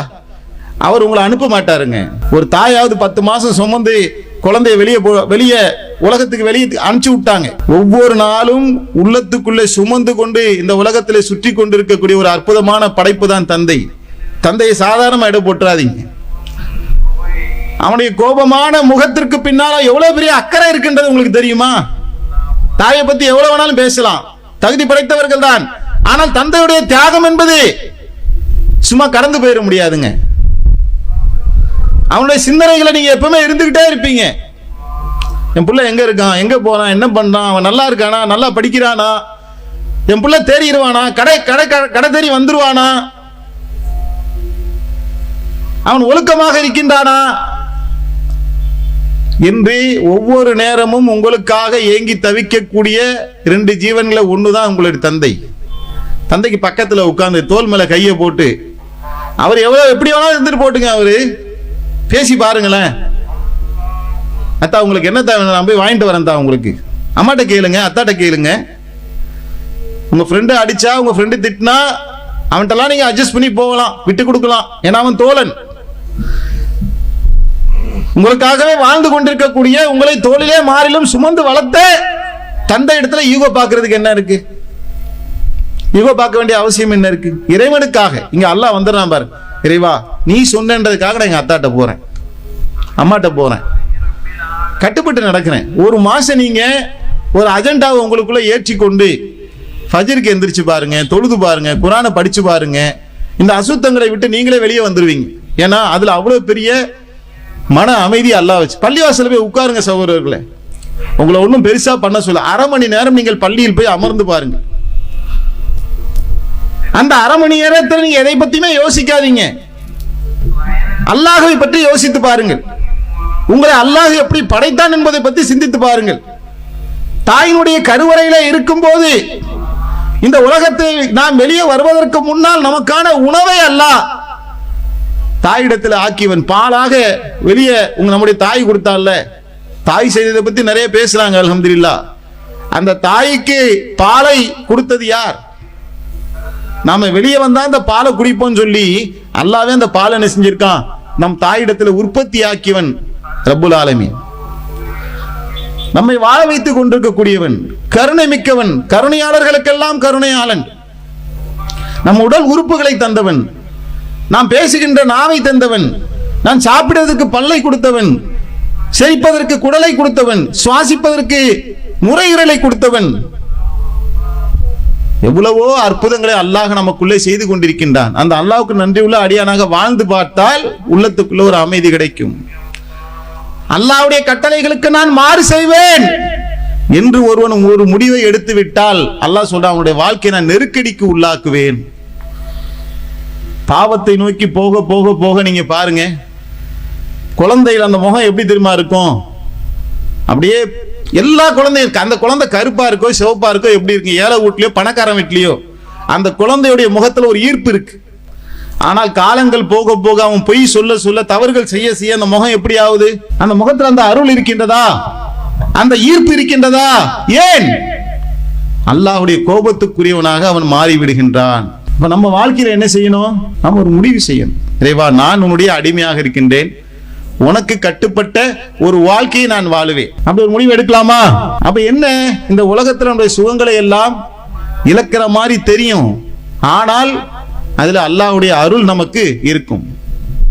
யார் அல்லாஹ்வை அஞ்சுகின்றார்களோ அல்லாஹ் சொல்லி காட்டுகிறான், அவர்களுக்கு நாம் ஒரு போக்கிடத்தை ஆக்குவோம். நாம் அல்லாஹ்வை அஞ்சி நம்முடைய வாழ்க்கையில வாழக்கூடிய நேரத்தில் பலவிதமான வாய்ப்புகளை அல்லாஹ் நமக்கு ஏற்படுத்தி அற்புதங்களை அல்லாஹ் செஞ்சு காட்டுவான். படிப்போம், மனப்பாடம் ஆகாது. இறை நெருக்கம் இருந்தா என்ன ஆகும்? நீங்க அல்லாஹ்ட்ட துஆ செய்வீங்க. அபூ ஹுரைரா அவர்கள் அல்லாஹ்வுடைய தூதரிடத்துல வந்து சொன்னாங்க, யா ரசூலல்லாஹ், நான் ஹதீஸை படிக்கிறேன், எனக்கு மறந்து போயிருது. அல்லாஹ்வுடைய தூதர் பிரார்த்தனை செய்தார்கள். அதுக்கப்புறம் அவங்க சொல்றாங்க, நான் எந்த ஹதீஸை படிச்சாலும் எனக்கு அதை மறக்கிறதே கிடையாது. நம்ம ஏன் அல்லாஹ்ட்ட கேட்கறது இல்லை? நீங்க மாணவராக இருக்கீங்க, படிக்கிறீங்க, இறை நெருக்கம் வந்தா நேரம் எங்க போவீங்க? பள்ளிவாசலுக்கு ஓடுவீங்க. இறைவா, நான் படிக்கிறேன், எனக்கு பாடம் மனசுல நிக்கல, இந்த ஆயத்தை மனப்பாடம் செய்யறேன், மனப்பாடம் ஆகல, இறைவா நீ எனக்கு உதவி செய். இறைவனோடு ஒரு தொடர்பு ஏற்படுமா படாதா? ஏற்படும் தானே? அந்த இறை நெருக்கத்தோடு ஒரு வாழ்க்கையை நாம் அமைத்துக் கொள்வோம் என்று சொன்னால் அந்த வாழ்க்கை தான் நமக்கு நிம்மதியை தரக்கூடியதாக இருக்கும். இப்ப மாணவ பருவத்தில் இருக்கக்கூடியவர்களை நாம் ஏன் இங்க ஒன்று திரட்டுறோம்? இதற்கான காரணம் என்ன? இளைய சமுதாயம் மிக விரைவாக பாதை மாறக்கூடிய ஒரு வாய்ப்பு இருக்கின்றது. ஷைத்தானுடைய சதி வலைக்குள்ள அவர்கள் சிக்கி விடுவார்கள். அவர்களை பாதுகாக்க வேண்டிய, வழிகாட்ட வேண்டிய கடமையும் பொறுப்பும் நமக்கு இருக்கின்றது. இப்ப நமக்கு எதிராக களம் ஆடுகின்ற ஒரு சூழலை செய்கின்றார்கள். ஜெய் ஸ்ரீராம் என்று சொல்லி அடிக்கிறாங்க. அகலாக் என்று சொல்லக்கூடிய முதியவரை மாட்டுக்கறி வச்சிருந்தாருன்னு சொல்லி அடிச்சே கொள்றாங்க. ஒரு மதரசா மாணவன் ரயில்ல போறான், ஓடுற ரயில் இருந்து தள்ளி விடுகின்றார்கள். சிஏஏ என்ற சட்டத்தின் மூலமாக நாட்டை விட்டு துரத்துவங்கிறான். வக்ஃப் திருத்த சட்டம் என்கின்ற ஒன்றை கொண்டு வந்து பள்ளிவாசல்களுடைய நிலங்களை எல்லாம் அபகரிப்பதற்காக திட்டம் போடுகின்றான். இப்ப கல்வி அதிகாரம் என்கின்ற ஒன்று மாணவரின் மூலமாக நம்முடைய ஜமாத்திலே நாம் சதா சர்வ காலமும் இதை சொல்லிக்கிட்டே இருக்கும். எதை சொல்லிக்கிட்டு இருக்கிறோம்? கல்விக்கு வாங்க, வேலை வாய்ப்பு நீங்க வந்து பெறுங்க, அதிகாரத்துக்கு வாங்க, கலெக்டரா வாங்க, நீதிபதியா வாங்க, அப்படின்னு நம்ம சொல்லிக்கிட்டே இருக்கும். முதலமைச்சராக என்ன செய்யறாங்கன்னாக்கா, இப்போ ஃபரூக் உமர் அப்துல்லா இருக்கார்ல, காஷ்மீர்ல இருந்தாரா இல்லையா? அவர் என்ன செய்யறாருன்னா, அங்க உள்ள ஒரு விடுதலைகளுக்காக ஒரு மார்க்க வரம்பு மீறல்கள் ஒன்று நடக்குதுன்னு சொன்னா, சமுதாயத்துக்கு ஏதாவது நல்லது செய்யணும்னு சொன்னா அவர் அங்க ஒரு போராட்ட களத்தை அமைக்கிறார். அப்படிதானே? இங்க கேரளால ஒரு முஸ்லீம் என்ன செய்யறாருனாக்கா கவர்னரா இருக்கார். கேரளா கவர்னரா யாரு இருந்தா? முஸ்லீம் ஆரிப் முகமது கான். இவர் ஒரு முஸ்லீமா தான் இருக்கிறார். ஆனா அவர் என்ன செய்யறாரு? இஸ்லாமிய சமுதாயத்துக்கு எதிரான விஷயங்கள்ல அவர் என்ன செய்யறாருன்னா உட்கார்ந்து அதுக்குண்டான உள்ளடி வேலைகளை செஞ்சிட்டு இருக்கிறார். அப்போ ஒருவன் அவன் கவர்னராக இருந்தாலும் சரி, ஜனாதிபதியாக இருந்தாலும் சரி, அல்லது முதல்வராக இருந்தாலும் சரி, அல்லது கலெக்டராக இருந்தாலும் சரி, அவனால் சமுதாயத்துக்கு எப்ப நன்மை விளையும்? அவனுக்கு அதிகாரம் இருக்கு இல்ல, இரண்டாவது அவனுக்கு அதிகாரம் இருந்து அதை செயல்முறைப்படுத்தக்கூடிய சூழல் ஒரு கால ரப்புல் ஆலமீன் தருவான் என்று சொன்னால், இந்த நாட்டினுடைய சட்டம் அவனுக்கு கிடைக்கும் என்று சொன்னால், எப்ப அதை எக்ஸிக்யூட் பண்ணுவான்? அதான் கேள்வி. இறையச்சம் இருந்தாதான் அது கிடைக்கும். எப்ப கிடைக்கும்? இறையச்சம் இருக்கணும். அல்லாஹ்வை அஞ்சக்கூடியவனாக இருந்தால் மட்டும்தான் இந்த பதவி, அதிகாரம், அது எந்த பதவியாக இருந்தாலும் செய்ய முடியலன்னா அது வேற விஷயம். செய்ய முடியுது என்று சொன்னால் கண்டிப்பாக அது குறித்து இறைவன் நாளைக்கு கேட்பானா மாட்டானா? அந்த இறையச்சம் உடைய நபர்களை உருவாக்குவதுதான் இந்த ஜமாத்துடைய வேலைங்க. நீ ஆட்டோ ஓட்டுறியோ, டாக்டர் ஆவறியோ, இன்ஜினியர் ஆவறியோ, கலெக்டர் ஆவறியோ, ஒரு மளிகை கடை வைக்கிறியோ, மூட்டை தூக்குறியோ, நீ என்ன வேணாலும் பண்ணிட்டு போப்பா. இந்த உலகத்துல இறைவன் உனக்கு தர்ஜா உயர்த்துறான். நீ கல்வியில முன்னேறிக்க, பதவிகளை அனுபவிக்கிறியா, அனுபவிச்சுக்க. ஆனால் உனக்கு என்ன இருக்கணும்? அடிப்படையில் இறையச்சம் இருக்க வேண்டும், அல்லாஹ்வுடைய அச்சம் இருக்க வேண்டும். அப்படி அல்லாஹ்வுடைய அச்சம் நிறைந்த ஒரு கூட்டத்தை உருவாக்குவதுதான் நம்முடைய பைலாவிலே போட்டிருப்போம். மறுமையை அஞ்சக்கூடிய மக்களை உருவாக்குவதுதான் இந்த ஜமாத்தினுடைய நோக்கம். இதுக்காகத்தான் நம்ம ஜமாத் கட்டமைக்கப்பட்டிருக்கு. அப்ப அல்லாஹ்வை அஞ்சக்கூடியவனாக ஒருத்தன் ஆயிட்டான்னு சொன்னா அவன் இந்து முஸ்லீம்லாம் பாகுபாடு பார்க்க வேண்டியது, நேர்மையா இருந்தாலே போதும். ஏன் ஜாதிக்காரனுக்கு, ஏன் மதத்துக்காரனுக்கு தான் நான் நியாயமாக இருக்க வேண்டும் அப்படி இஸ்லாமே சொல்லலங்க. யார் தவறு செய்தாலும் அந்த தவறுக்காக நான் என்ன செய்வேன்? தட்டி கேட்பேன், நீதத்தை சொல்லுவேன், உண்மையை சொல்லுவேன் என்று களத்தில் இறங்கி போராடக்கூடியவர்களாக நாம் ஆக வேண்டும். ஃபிரௌனுடைய மனைவி அவங்க எவ்வளவு பெரிய இடத்துல, எவ்வளவு பெரிய பொசிஷன்ல இருந்தாங்க தெரியுமா? ராணியாக இருந்தார்கள். அவர்கள் ஒரு உண்மையை இந்த உலகத்திற்கு சொல்லவில்லை என்று சொன்னால் அந்த ராணியுடைய பதவியை தக்க வச்சுக்கிட்டே இருக்கலாம். ஆனால் ஃபிரௌன் இறைவன் இல்லை என்பது நல்லா தெரிஞ்சவங்க அவங்க. அவன் அனரபுக்குமுல் ஆலான்னு சொல்றான், நான் தான் மேலான கடவுள் என்று ஃபிரௌன் சொல்றான். நீ கடவுளே இல்லை, உன்கிட்ட இருக்க பலகீனம் ஃபுல்லா உன் பொண்டாட்டி எனக்கு தெரியாதா? இந்த அனைத்தையும் அவனுடைய பலகீனத்தை அறிந்த ஃபிரௌனுடைய மனைவி மூசாவுடைய இறைவனை நான் ஏற்றுக்கொண்டேன், அல்லாஹ்வை என்னுடைய ரப்பாக நான் ஏற்றுக்கொண்டேன். ஏத்துக்கிட்டப்ப அவங்களுக்கு என்ன ஆகும்? நிலவரம் என்ன நடக்கும்? இப்ப ஈமான் கொண்டால், அல்லாஹ்வுக்கு அஞ்சினால் என்ன நடக்கும்? அவன் சும்மா விடுவானா? சூனியக்காரர்கள் ஈமான் கொண்ட போதே மார்கால் மார்கை வாங்குவேன் சொல்றான், சிலுவலை அறைந்து கொள்ளுவேன் என்று சொல்லுகின்றான். அப்ப கெட்ட பொண்டாட்டி இஸ்லாத்தை ஏத்துக்கிட்டான்னு சொன்னா சும்மா விடுவானா? அவங்களுடைய பதவிகள் போகும், மாளிகைகள் போகும், சுகசு வாழ்க்கை போகும், எது போனாலும் பரவாயில்ல, இறைவா சொர்க்கத்திலே நீ எனக்கு ஒரு மாளிகையை கொடு என்று கேட்டார்கள்ல. இதுலதான் உங்களுக்கு முன்மாதிரி இருக்குன்னு அல்லாஹ் சொல்றான். மூமின்களுக்கு முன்மாதிரியாக 2 பெண்களை அல்லாஹ் சொல்லி காட்டுகின்றான். அதுல ஒருவர் யார்? ஃபிரௌனுடைய மனைவி. ஏன்? அந்த இறையச்சம் தான் மேட்ரு.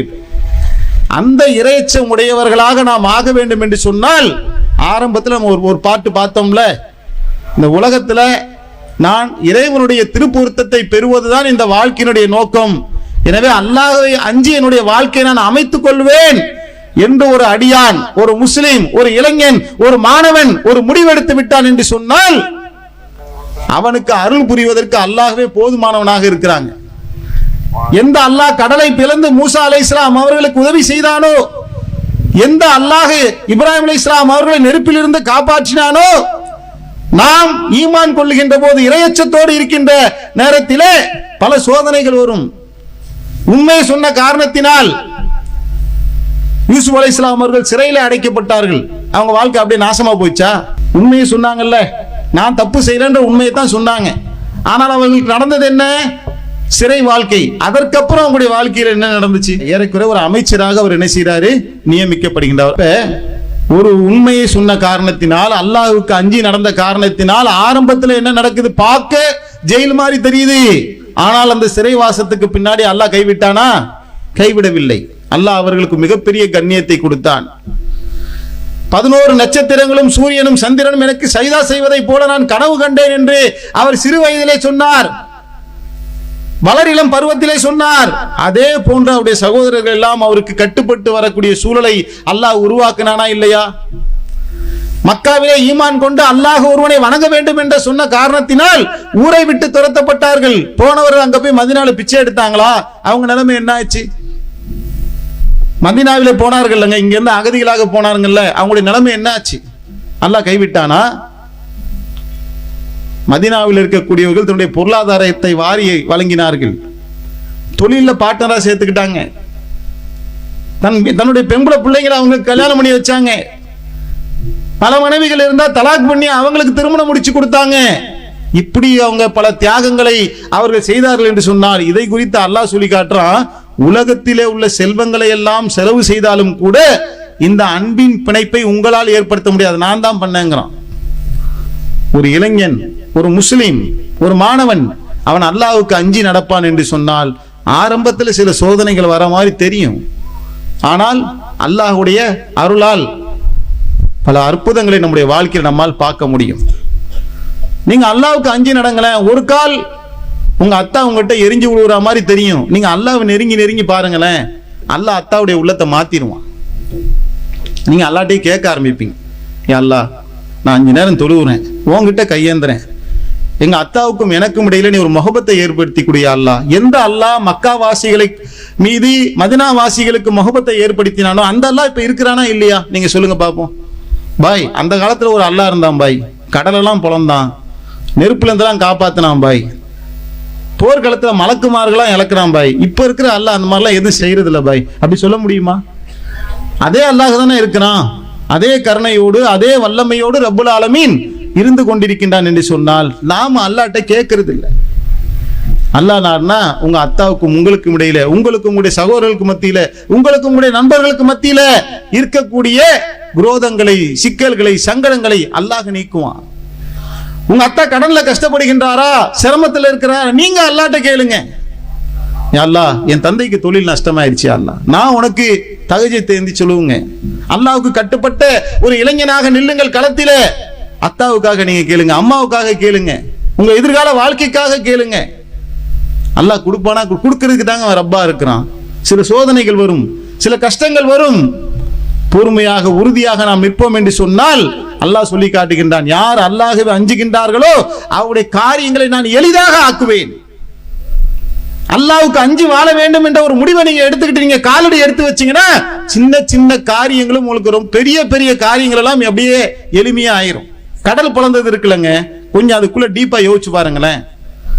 என்ன செஞ்சதுனால கடல் பிளந்தது? கைத்தடி வச்சு நீங்க கொண்டு போய் எங்க கடல், இந்த பக்கத்துல கடல் இருக்கா, பனைக்குளம் கடலுக்கு போங்க. இல்லங்க வங்காள விரிகுடா, அப்படி அரபிக்கடல்னு சொல்லுவாங்களேங்க, அது என்ன கடல்? அது வங்காள விரிகுடா. இந்த வங்காள விரிகுடா கடல்ல போய் நீங்க ஒரு கட்டையை கொண்டு போங்க, அதை போய் அடிச்சு பாருங்க, பொழக்குமா? அப்ப மூசா அலைஹிஸ்ஸலாம் அவர்கள் அடித்ததனால் அந்த கடல் பிளந்ததா? இல்ல. அப்ப எப்படி பிளந்துச்சு? யாரால் பிளந்தது? அல்லாஹ்வுடைய கட்டளையால் அது பிளந்ததுல. ஏன் அல்லாஹ்வுடைய கட்டளை வந்துச்சு தெரியுமா? அல்லாஹ் சொன்னதை அவர்கள் செய்தார்கள். இரவோடு இரவாக இந்த அடிமை கூட்டத்தை அழைத்து கொண்டு நீ போ, நான் பார்த்து கொண்டு கேட்டுக்கொண்டு இருக்கின்றேன், உன்னோட நான் இருக்கிறேன் போ. அல்லாஹ்வுடைய பாதையில போனா நாம ஒரு கட்டையை பிடிச்சு கடல்ல அடிச்சா கூட கடல் பிளப்பதை போல நமக்கு பல உதவிகளை அல்லாஹ் செய்வான். ஆனா அவன் சொல்படி அந்த வாழ்க்கை இருக்கு, அவனுக்கு கட்டுப்பட்ட வாழ்க்கையாக இருக்க வேண்டும், அவனுடைய விருப்பத்துக்குரிய காரியத்தை நாம் செய்ய வேண்டும். அந்த பாதையில போனா சில சோதனைகள் வரும், ஆனா அல்லாஹ்வுடைய உதவி மிக நிச்சயமாக வரும். இந்த நாடு ஜனநாயக நாடு என்று சொன்னால் மக்களை திரட்டி நாம் ஒரு போராட்டத்தை நடத்துறோம்ல, அதுக்கு ஒண்ணுக்கு தான் ஆட்சியாளர்கள் செவி சாய்க்கின்றார்கள். விவசாய சிறப்பு சட்டம் ஒண்ணு கொண்டு வந்தான். இதற்காக மிகப்பெரிய போராட்டத்தை வட இந்தியாவில் விவசாயிகள் நடத்தினார்கள். அந்த சட்டத்தை வாபஸ் வாங்கிட்டான். தமிழகத்தில் இடஒதுக்கீடு நாம் ஆரம்பத்தில் கேட்கக்கூடிய நேரத்தில் முஸ்லீம்களே கிண்டல் பண்ணாங்க. இடஒதுக்கீடுலாம் யாராவது கொடுப்பாங்களா என்று யார் கிண்டல் பண்ணா? முஸ்லீம்களே சட்டசபையில கிண்டல் பண்ணாங்க. முஸ்லீம் லீக்கை சேர்ந்தவர்கள் கிண்டல் செய்தார்கள். அல்லாஹ்வுடைய மாபெரும் பேரருளால் பலகட்ட போராட்டம், கும்பகோணத்தில் லட்சக்கணக்கான மக்களை திரட்டி பெரிய மாநாடு நடத்தினோம். பல சந்தர்ப்பங்களிலே இந்த மாதிரி தமிழகம் முழுவதும் போராட்ட களங்களை அமைத்தோம். இறுதியாக சிறை நிரப்பு போராட்டம் என்கின்ற ஒன்றை அமைச்சோம் 8 மண்டலங்களாக. குறிப்பாக சென்னையில காந்தி சிலைக்கு முன்னாடி சிறை நிரப்பு போராட்டம் நடக்குது. ஒன்னு இடஒதுக்கீடு கொடு, இல்லை என்றால் எங்களை சிறையில அடை. இந்த போராட்டங்களுக்கெல்லாம் பின்னால் இறைவனுடைய பேரருளால் 3.5% இடஒதுக்கீடு கல்வியிலும் வேலை வாய்ப்பிலும் நமக்கு கிடைச்சது. CAA சட்டம் ஒன்று கொண்டு வரோம். ஆலந்தூர்ல தமிழகம் முழுவதும் போராட்டங்கள் நடந்தது. ஆலந்தூருடைய போராட்டம் என்பது இந்தியாவை திரும்பி பார்க்கக்கூடிய அளவுக்கு ஆயிரக்கணக்கான மக்கள் ஜமாத்திற்கு பின்னால் அணிவகுத்து நின்றார்கள். சத்தியத்தின் பக்கம் நின்றார்கள், நியாயத்தின் பக்கம் நின்றார்கள். நம்ம மட்டும் நடத்தல, பல இயக்கங்கள் நடத்தினார்கள், இந்தியா முழுவதும் நடத்தினார்கள். அப்பமே CAA அமல்படுத்த வேண்டும் என்று நின்றவன் நாட்டை விட்டு வெளியே போன்னு சொன்னவன அல்லாஹ் என்ன ஆக்கனா, நீ வீட்டை விட்டு கூட வெளியே வராத, கொரோனா வந்துருச்சுன்னு உள்ளக்கே எரின்னு சொல்லிட்டான். அந்த சூழலை ரப்புல் ஆலமீன் ஏற்படுத்தி கொடுத்தானா இல்லையா? அல்லாஹ்வுக்காக நாம் களம் இறங்குவோம் என்று சொன்னால் அல்லாஹ்வுடைய உதவி சேர்ந்தே வரும். அப்ப அவன் தவறான பாதை எடுக்கிறான், கலவரம் பண்றான், அடிக்கிறான், உதைக்கிறான், நானும் அதே போன்ற ஒரு பாதையை நான் தேர்ந்தெடுப்பேன் என்று சொன்னால் தீவிரவாதம் ஒரு தீர்வாக ஆகாது. நாம அந்த பாதையில இளைஞர்கள் போய்விடக் கூடாது என்பதற்காகத்தான் ஜனநாயக ரீதியான போராட்டம் மார்க்கம் அனுமதித்த வகைகளிலே எந்த ரூட்ல போனா இந்த நாட்டுடைய சட்டத்துக்கு உட்பட்டு இறைவனுடைய அருளால் நமக்கு கிடைக்கக்கூடிய வாய்ப்புகள் எதை இருக்கின்றதோ அந்த வாய்ப்பு குறித்து தான் அல்லாஹ் கேள்வி கேட்பான். அந்த மாதிரி ஒரு பாதையை தேர்ந்தெடுத்து ஜமாத் என்ன செய்து போராட்ட களங்களை அமைக்கின்றது. அதன் மூலமாக இன்னைக்கு எவ்வளவு பெரிய மாற்றங்களை தமிழகம் சந்திச்சிருக்கு. ஒரு காலகட்டங்க பாபர் மசூதி இடிப்பின் சமயத்துல அதற்காக போராட்டம் நடத்த போனா ஜெயில பிடிச்சு போடுவான். தமிழகம் முழுவதும் பிரிவென்ட் அரெஸ்ட் பண்ணுவான். கோயம்புத்தூர் குண்டு வெடிச்சாக்க தமிழகம் முழுவதும் முஸ்லிம்களை பிரிவென்ட் அரெஸ்ட் பண்ணுவான். நாம் படித்துக் கொண்டிருக்கக்கூடிய காலகட்டத்தில் ஸ்டேஷன்ல உட்கார்ந்துட்டு இருக்கும்போது நம்மகிட்ட கேட்கிறான், பாய் லட்டு இருக்கா என்று கேட்டு சிரிக்கிறான். அப்படின்னா என்ன அர்த்தம்? பாம்பு வச்சிருக்கேன் நம்மளை கேட்கிறான். அப்ப வயசு நமக்கு என்ன? 17 வயசு. ஸ்டேஷன்ல கொண்டு போய் வச்சு மயிலாப்பூர் ஸ்டேஷன்ல வச்சிட்டு இருக்கும்போது கேலி கிண்டல் பண்ணான். இன்னைக்கு அந்த சூழல் இருக்குதா? இன்னைக்கு அப்படி இருக்கின்றதா? அந்த நிலைமை எப்படி மாறியது? இன்னைக்கு உத்தரப்பிரதேசத்தில் ஒரு போராட்டம் ஆர்ப்பாட்டம் நடத்த முடியுமா? ஆனால் தமிழகத்தில் இன்றைக்கு நாம பல்வேறு விதமான போராட்டங்களை ஜனநாயக வழியில நடத்துகின்றோம் என்று சொன்னால் முதலமைச்சர் நடத்தக்கூடிய ஒரு அரங்கத்தில் நம்மளை அழைக்கிறாங்க. தன்னார்வ தொண்டு நிறுவனங்கள் களத்தில் பணி செய்ய வேண்டும், நீங்க தமிழ்நாடு தௌஹீத் ஜமாத் வாங்க என்று உத்தியோகபூர்வமாக அதிகாரப்பூர்வமாக அழைக்கப்பட்டு நாம் செல்லுகின்றோம், களப்பணியில இருக்கின்றோம். இதெல்லாம் எப்படி வந்துச்சு? இறைவனுடைய பேரருளால். நாம முதலமைச்சரை 4 நாள்ல பார்க்கணும்னு நினைச்சோம்னாக்க நமக்கு அப்பாயின்மெண்ட் தரக்கூடிய அளவுக்கு உண்டான சூழல் எப்படி ஏற்படுத்தப்பட்டது? தவறான பாதையில சென்ற சமுதாயத்தை வழிநடத்தி தீவிரவாதம் ஒரு தீர்வாக ஆகாது, ஜனநாயக ரீதியான போராட்டங்களை முன்னெடுப்போம், அது அல்லாஹ்வுக்காக செய்வோம், மறுமைக்காக செய்வோம் என்று இறைச்சமுடைய ஒரு கூட்டத்தை உருவாக்கி சமுதாய போராட்டங்களிலே நாம் களம் இறங்க செய்தோம். அல்லாஹ் இன்றைக்கு ஒரு சூழலை மாற்றியிருக்கிறான். இது போதாது, இது போதும் என்று நாம உட்கார்ந்துட முடியாது. இங்க வந்திருக்கக்கூடிய இளைஞர்கள் இதற்கான ஒரு வேலையை உங்களுடைய ஏரியால நீங்க முன்னெடுக்கணும். தொழாத நீங்க தொழுகைக்கு வரணும், தொழ வராத இளைஞர்களை தொழுகையின் பக்கம் அழைக்கணும். இதே மாதிரியான நல்லொழுக்க தர்பியா நிகழ்ச்சிகளை உங்க கிளைகளை நீங்கள் நடத்த வேண்டும். இங்க ஒரு 10 இளைஞர்கள் ஒரு கிளையில இருந்து வந்திருக்கிறீங்களா, நீங்க அங்க ஆர்கனைஸ் ஆகணும் தனியா கிளையில. அதற்கு நீங்கள் முழுமையாக ஒத்துழைப்பு தருவீர்கள் என்று சொன்னால் ஒரு நல்ல ஒரு சமுதாயம், ஒரு கம்யூனிட்டி உங்களுக்குள்ள உருவாகணும். உங்க கிளையில ஒரு இளைய சமுதாயம் உருவாகும் என்று சொன்னால் அது வளமான ஒரு பிரச்சார களத்தை அமைக்கும். இந்த உலகத்திலும் மறுமையிலும் அல்லாஹ்வுடைய அருளை கொண்டு ஒரு மனம் பொருந்திக் கொள்ளக்கூடிய அல்லாஹ்வுடைய பொருத்தத்தை பெறத்தக்க ஒரு வாழ்க்கையை ரப்புல் ஆலமீன் நமக்கு தருவான். அதற்குண்டான ஒரு பாதையை நோக்கி நாம் பயணிக்கலாமா இன்ஷா அல்லாஹ்? அல்லாஹு அக்பர், அல்லாஹு அக்பர்.